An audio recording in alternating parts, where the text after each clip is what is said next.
जिस देश में बोलने वाले को बागी कहा जाए, वहाँ चुप रहने वाला सबसे बड़ा गुनहगार होता है। नमस्कार, मैं महेंद्र मीना और आप देख रहे हैं पीआर अड्डा इंडिया।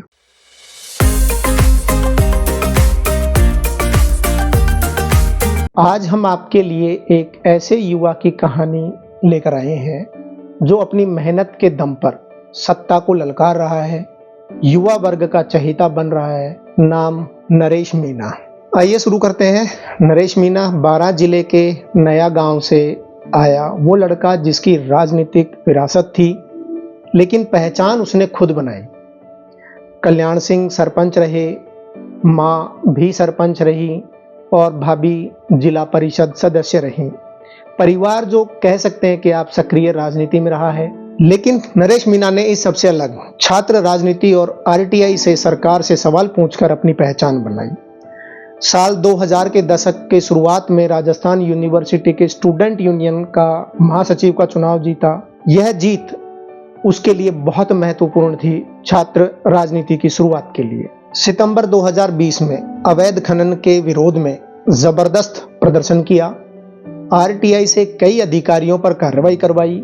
ये कदम साबित करता था कि उसका हथियार सवाल है, विरोध है।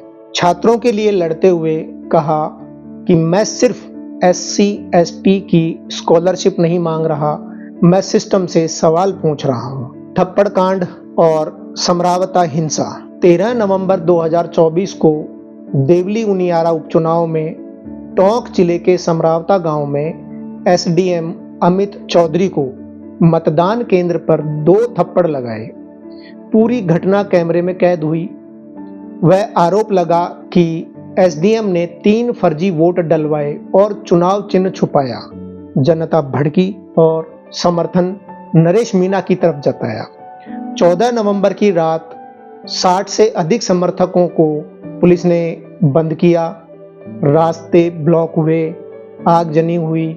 इन पर 4 दर्जन के आसपास लोगों को गिरफ्तार कर मामला तैयार किया गया।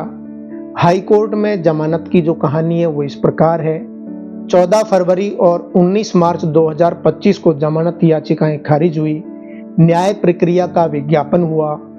31 मई 2025 SDM मामले में जमानत मिली, लेकिन समरावता हिंसा मामलों में जमानत नहीं मिली, जो कि अभी तक चल रही है।